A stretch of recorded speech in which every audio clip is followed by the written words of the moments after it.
there, one of the biggest challenges that we have as training people who are trying to train people is that too often we're focused on our content. Too often we're focused on the fact that we have a complex content and we like everybody has to know everything. But the truth is, everybody doesn't have to know. Probably everybody has to know how to do their job. It's a lot similar to what's going on here in that you all came here because you have a certain interest, business related interest, and some more about how we can be more kind of learner centric. If we don't provide our learners something like that, some sort of engagement, some reason to be engaged, then we're kind of missing out. So I want to just share one. Evita, am I going to be able to share my screen? Enable that? Oh, I think that I can just go ahead and do it. So I want to show you the first thing that I shared at DevLearn in Las Vegas. Let's see if I can just choose a screen too. So hopefully I'm. You are. Do you see my PowerPoint? Yes. Perfect. Okay, let's see here. We're going to close that. So I'm now looking away from you, so I apologize that you can't see my eyeballs. They're blue. They're blue. So okay. So the first thing we talked about in that was about objectives. One of the ways that we can determine if we're learner-centric or if we're just being focused on our content is by looking at our objectives, because our objectives reflect how we're thinking about the training content and the training purpose and outcome. So, for example, I put 4 actual objectives that I saw and had to kind of adjust in a way with the Amazon advertising group that I used to be with, understand the policies, and then you'll have a better grasp of our value proposition. So a better grasp just means understand. You'll know how we use Salesforce. This is another, you'll know a thing, like knowledge. And then when your client wants to focus on ROI. So this is getting somewhat to kind of a skill, but not so much. The fundamental problem here is that they're focused entirely on some sort of knowledge. And it looks like it's important knowledge. People do need to understand the policies around ad creatives. I mean, you've probably seen Amazon advertising without even really realizing it. Maybe you shop on Amazon. I hope you do, because if you are, you're paying my paycheck. Thank you. So, advertisements everywhere, but the noticing that they're necessarily advertisements. Amazon doesn't hide that they're advertisements, but there's add to a delightful site.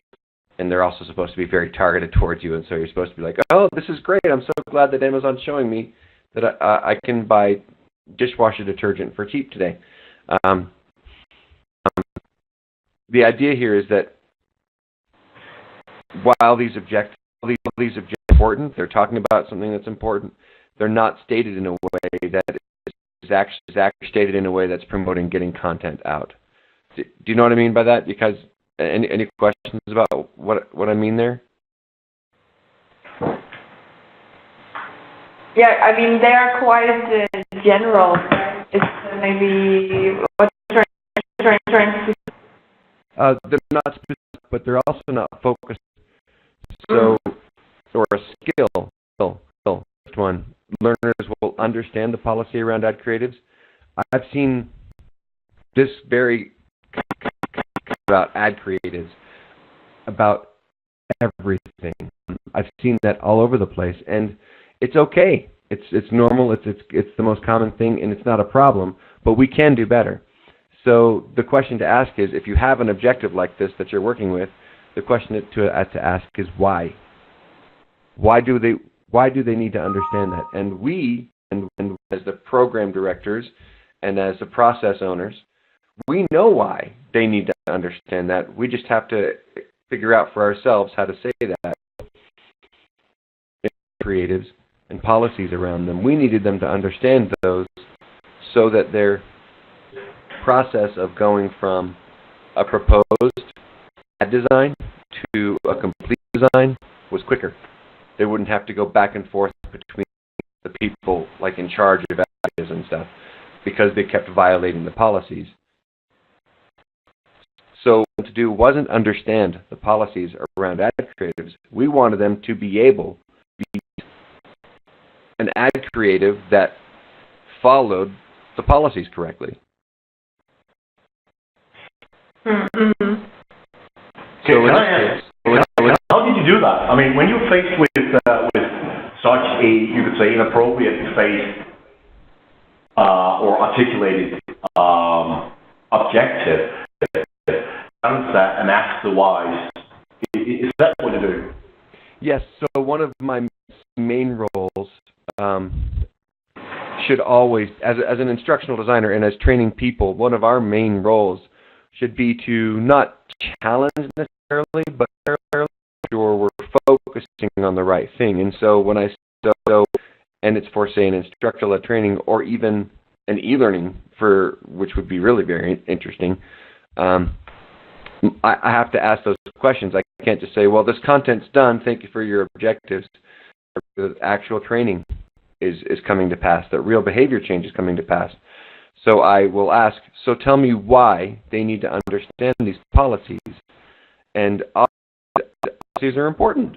So I'll ask, and so if they understand the policies, how does that improve their ability to do their job? And by asking questions like that of my owners of ad creatives or policies or my owners of certain actual advertising products, by asking questions like, well, how helps them do their job, helps these owners, these people who are in charge of the content or process, articulate to themselves and then to me the actual skill that needs to change or the behavior that needs to change. And so going from learners will understand the policies around ad creatives to, let me just type the alternative of what it really ought to be. And I'm going to call this one again. Learners will be able, sorry for the very loud typing, I have a very loud keyboard, to understand, to submit an ad creative that follows correct policy. So the difference is quite, it's quite fundamental here. Let me make sure this is nice and big. So quite fundamental, even though they're still focusing on ad policy. In one, it's about knowledge,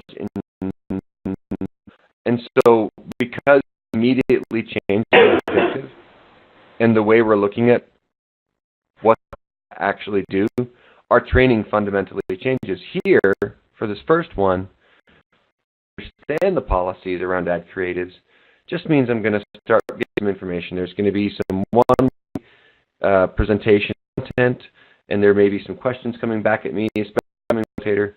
It could be an instructor or an e-learning that just presents a bunch of content about the policies, organized in a very good way. It could be very attractive. There could even be some fun animations. For instance, keep that content a little more interesting, sometimes a little less dry. But that's still just about that knowledge, putting. However, being able to, if we focus on, we want our learners to be able to submit an ad creative that follows ad. We can just have them practice. We can even start our training, be it an e-learning or an instructor-led training, and ask the learners to judge good ad creatives. Choose the good ad creative or choose the bad ad creative. Explain why this doesn't follow policy. Explain why this one does follow policy. By the end of this training, you'll be able to select ad creative every time. And instead of just a hierarchy of content, we're focusing entirely on helping our folks be able to actually do that thing. Do you see the difference? Does that help? Yes. because, Yes. I mean, this is absolutely spot on. And the learner experience, and here, but a byproduct is that in this case, for a Samuel in the room perspective, measure the first one. How do you measure whether somebody? I mean, so you cannot measure that. You can't quantify it. But key that success for the learner, but also success for the program owner. And that's key. Yeah, that's a good point. So it's verifiable. You can check it either or not. Absolutely measurable, and you could add a quality perspective to it as well. To submit to a certain standard, so it makes it so. And that's an interesting perspective, because you might not know this yet, but we are seriously considering and for some of the e-learning modules in place after, because we need to make sure that a certain part of this is actually sticking with the individual. So what way can we do that? Well, the best guess we have was right, exactly. Yeah. And that is the natural, an absolutely natural and normal thing that is not, I mean, everybody's doing that because, again, when you look at these as knowledge things, we're focusing on the knowledge, and that's important. We need our learners to have this knowledge. There are reasons why this doesn't necessarily work as well as this other objective. Because we're focusing on that knowledge, we really want to verify that they have it. So yes, exactly right. That we would call it a survey or an L2 evaluation, where we're checking the increase of knowledge in our end learner. But it's just built in to an objective that, because if you're saying, inside of this e-learning that's going to take you 15 or 20 minutes, you're going to get 3 or 4 opportunities to make your own ad creative, or at least to judge several judge. You get right into it. It's fantastic. And so